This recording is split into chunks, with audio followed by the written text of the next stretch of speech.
అయితే ఈ ఆత్మహత్యలో ఒకటి అడుగుదాం అనుకుంటున్నానండి. ఎందుకంటే ఒక సెలబ్రిటీ, ఒక సినిమా యాక్టర్ విజయ్ యాంటోనీ అవును. వాళ్ళ కూతురు అలాగే ఈ రీసెంట్‌గా 10th క్లాస్ చదువుతున్న ఒక కుర్రాడు మంచి ఫేమస్ స్కూల్ అనమాట అండి. ఆ పేరు నేను చెప్పట్లేదు. ఆ అబ్బాయి దూకేశాడండి. 10th క్లాస్ చదువుతున్నాడు. అంటే ఆ తల్లిదండ్రులు గుర్తించారా? గుర్తించలేదా? మిగతా పేరెంట్స్ అందరూ కూడా జాగ్రత్తగా ఉండాలి. అసలు మీరేమైనా సజెషన్ ఇవ్వగలరా? అంటే ఇప్పుడు మనము ఇంకొకటి ఏం చేస్తున్నామంటే అండి, కాలం ఎట్లా మారుతుంది అనే దాన్ని ఎవరు గమనించట్లేదు సార్. మనము ఒకే మెథడ్ను పట్టుకొని రుద్దుతున్నాం జనాల మీద, అది తప్పు.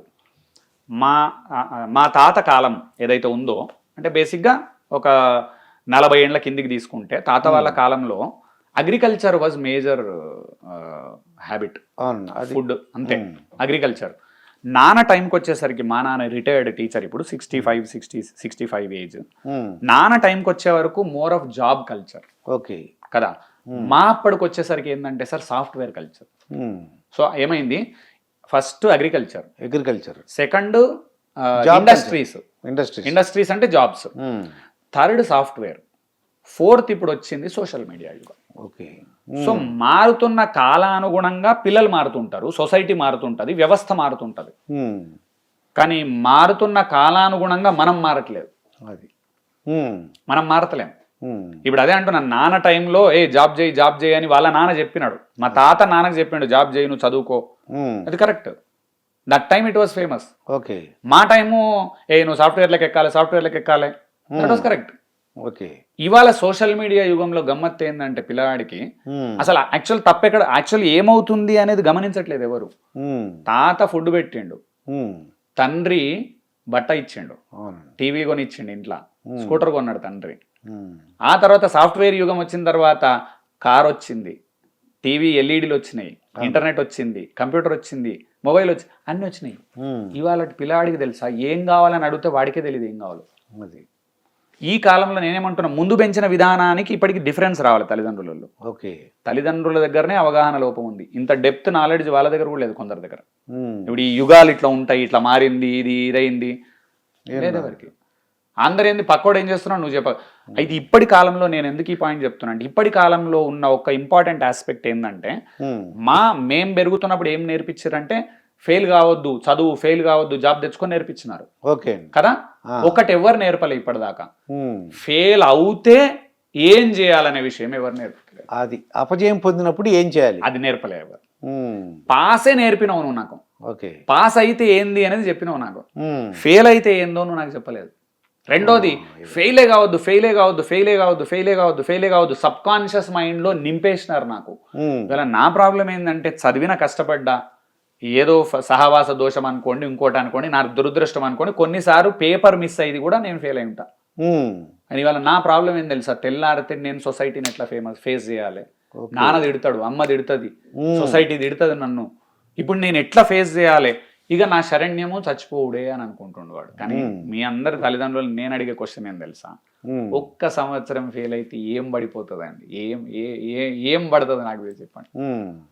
16 సంవత్సరాల చదువు 17 సంవత్సరాలు అవుతుంది, 17, 18 అవుతుంది. అందరికీ 16 చదవగానే జాబ్ ఎక్కిరా ఎవడన్నా?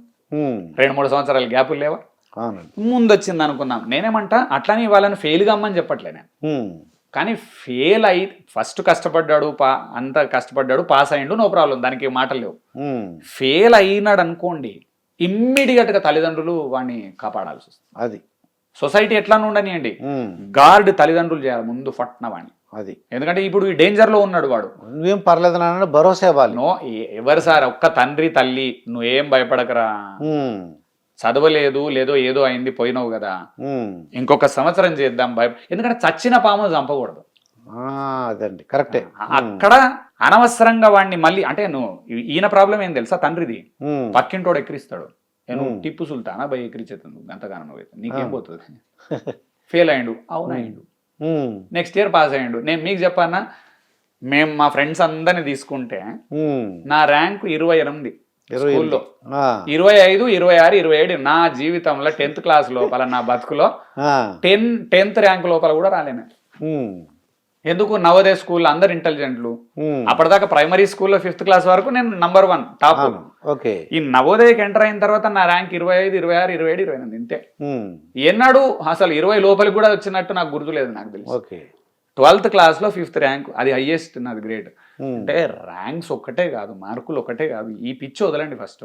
అది అందుకే అంటున్నా, లోక జ్ఞానము, లీడర్షిప్ స్కిల్స్, సేల్స్ స్కిల్స్, బయట సొసైటీతో కలిసే విధానము. ఇంకొక పెద్ద తప్పు తెలుసా అండి, పెళ్లి అయిందను, ఇంట్లో పెళ్లి జరుగుతుంది అనుకోండి, ఎవడికో క్యాటరింగ్ ఇచ్చేసేసి మొత్తం చేసేసి మేము మస్తు చేసినామని ఫీల్ అవ్వడు ఎందుకు? నీ కొడుకును నిలబెట్టి దాన్ని మేనేజ్ చేయని మొత్తం. అది కదా లీడర్షిప్ స్కిల్ డెవలప్ అయ్యేది. క్యాటరింగ్ వాడు వచ్చి మొత్తం చేసినాక, సరే క్యాటరింగ్ వాడు వచ్చి చేస్తాడు, వంట మనం చేయలేము, కానీ ఈ కొడుకు నిలబడి దాన్ని మొత్తం అరేంజ్మెంట్ చూసుకొని అన్ని కోఆర్డినేట్ చేస్తే వచ్చే లీడర్షిప్ స్కిల్ ఐఐటీలో వస్తుందా, ఐఐఎంలో వస్తుందా? నిజంగా నేను బ్యాక్ వెళ్ళి ఆలోచిస్తే సక్సెస్కి కారణం తెలుసా సార్? మా తాత 20 యాగాలు చేశాడు. 20 యాగాలు, 20 నుంచి 30 యాగాలు డిఫరెంట్ ప్లేస్లో, 500 మంది 1000 మంది యాగాలు చేస్తే అందరి దగ్గర చందాలు తీసుకొని ఆయన జెన్యున్గా చేశాడు బాగా. దానికి వాలంటీర్స్ ఎవరు తెలుసా? మేమే వర్క్ వాలంటీర్స్. కడగాలంటే కడుగు, క్లీన్ చేయాలి క్లీన్ చేయి, ఇది తీసుకురావాలి కూరగాయలంటే వాలంటీర్ ఒక ఆయన, మా మామూలు, ఇట్లా అందరు చేసి లీడర్షిప్ స్కిల్స్ నువ్వు నేర్పన్నా మాకు, అవి వచ్చేసినాయి ఆటోమేటిక్గా లీడర్షిప్ స్కిల్స్. ఇప్పుడు ఒక పెళ్లి అన్నారనుకోండి, ఎవరైనా 10 ఫోన్లు చేసి పెళ్లి మొత్తం చేసే అంత క్యాపబిలిటీ వచ్చింది. అది ఇది ఐఐటీలో వచ్చిందా, ఐఐఎంలో వస్తుందా, లేకపోతే నువ్వు జేఈ ఎంట్రన్స్లో వస్తుందా నీకు? ఇట్లాంటి, నేను అందుకే అంటున్నా, తల్లిదండ్రులు కొంచెం శ్రద్ధ పెట్టి ఫంక్షన్ ఉందనుకోండి, నా కొడుకు ఏం తెలియదు అంటాడు, గ్రేట్. అది గ్రేట్ కాదు స్వామి, నా కొడుకు ఏం తెలియదు అంటే అది నేను నవ్వాలి నీ మీద. నా కొడుకు మొత్తం ఫంక్షన్ ఎలా తీస్తాడు అని అంటే నేను ఆనందపడతాను. అది తండ్రి మొత్తం చేస్తున్నాడు కష్టపడి, ఇప్పుడు తండ్రికి కూడా తెలియదు పాపం. గమ్మత్ ఏంటంటే క్యాటరింగ్ వాడు మొత్తం చూసుకున్నాడు, అంత అయిపోయింది, ఈయన కూర్చున్నాడు ఇట్లా. అంతే, కనీసం 10 మంది వస్తే వెళ్ళి విష్ చేయాలి, వాళ్ళను పలకరించాలి అనే దాని కూడా తెలియదు కొందరికైతే. అవును, ఇంకేం లీడర్షిప్ మాట్లాడతామండి అసలు. అట్లాంటి చిన్న బేసిక్స్ ఇది జీవితంలో పెరిగే విధానంలో వస్తాయి, కానీ చదువులో ఇవి వచ్చాయి కావు. అందుకని నేను మళ్ళీ చెప్తున్నా మీకు, పాఠాలు చదువుకోవడంలో పాఠాలు చదివితే సక్సెస్ అవుతాం, నో డౌట్. కానీ జీవిత పాఠాలు చదివినోడు కింగ్ అవుతాడు. ఆ జీవిత పాఠాలు బుక్స్లలో ఉన్నాయి, సజ్జన సాంగత్యంలో ఉంది, సొసైటీలో మనము నలిగి పెరిగి కష్టపడితే వస్తాయి అవి. అవి టీచింగ్లలో రావు, ఆచరించాలి, కష్టపడాలి. అందుకని ఇక్కడ మళ్ళీ రిక్వెస్ట్ చేస్తున్నా, సక్సెస్ అయితే ఏం చేయాలో నేర్పించారు మీకు అందరికి. రిక్వెస్ట్ ఏం చేస్తున్నా, అంత కష్టపడి సక్సెస్ అయ్యిండు, కష్టపడ్డాడు, ఫెయిల్ అయినాడు, అప్పుడు ఏం చేయాలో నేర్పియండి. అది ఈవెన్ స్కూళ్ళు కూడా పాపం వాళ్ళకి అందరికి అదే చెప్పండి, కష్టపడండి, నంబర్ 1 తెచ్చుకోండి, తప్పిదారి ఏమన్నా అయితే భయపడకండి, మేము ఉన్నాం అనేవాళ్ళు కావాలి ఇప్పుడు సొసైటీలో. ఐఐటి వాళ్ళు తెలుసా సార్, లెక్క తీస్తే మొన్న ఎవరు చెప్పారు, 20 మంది ఐఐటి పీపుల్, 50 మంది ఐఐటి పీపుల్ చచ్చిపోయినారు ఐఐటీలకు ఎంటర్ అయినాక. అవును, ఐఐటి పాస్ అవ్వడం అంటేనే నా దృష్టిలో అది కేక. నేనైతే ఐఐటి స్టూడెంట్ కాదు సార్, నేను ఐఐటికి అర్హత కూడా లేదు నాకు. నేను ఆ రోజుల్లో అట్లనే బిలీవ్ చేసేటోని, నాకు ఐఐటికి చాలా దూరం, మనకు అంత సీన్ లేదనుకుంటుంటే నేను. అట్లాంటి ఐఐటి స్టూడెంటే ఆత్మహత్య చేసుకున్నాక నా ఎంసీఏ బెటర్ కదా వాళ్ళకంటే, నా డిగ్రీ బెటర్ వాళ్ళకంటే.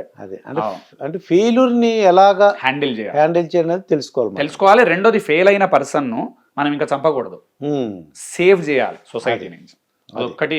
ఎందుకంటే తెల్లారితే మన జీవితకాలం పిల్లాడు పోయినాడు అనుకోండి, కళ్ళ ముందర ఎవరికన్నా జరగకూడదు. నిజానికి అది చాలా దురదృష్టం.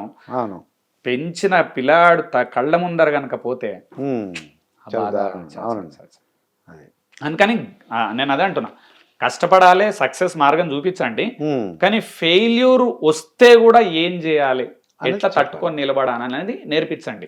ఇక్కడ ఇంకొక పాయింట్, అది నేర్పట్లేదు కాబట్టి బిజినెస్ లో ఎవరు సక్సెస్ అవుతలేరు. మీకు తెలుసా అసలు, బిజినెస్ లో సక్సెస్ కావాలంటే 4-5 ఫెయిల్యూర్స్ వస్తాయి, 10 ఫెయిల్యూర్స్ వస్తాయి, ఓ 2 వస్తాయి, ఓ 3 వస్తాయి.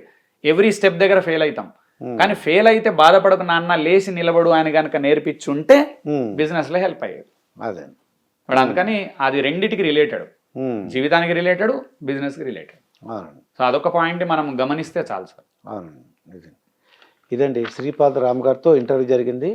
మరొక ఇంటర్వ్యూతో మీ ముందుంటాను. మీ దుర్గా ప్రసాద్ మాస్టర్. అతి తక్కువ పెట్టుబడి అత్యధిక లాభం 4 సంవత్సరాలు పైబడి పెరిగిన శ్రీగంధం చెట్ల ఫ్లాట్లు my home smart city Amazon Johnson and Johnson and PNG companies దగ్గర. స్పాట్ రిజిస్ట్రేషన్ అండ్ మరిన్ని వివరాల కోసం వెంటనే కాల్ చేయండి. శుభప్రదం ప్రాజెక్ట్స్ 9100007255.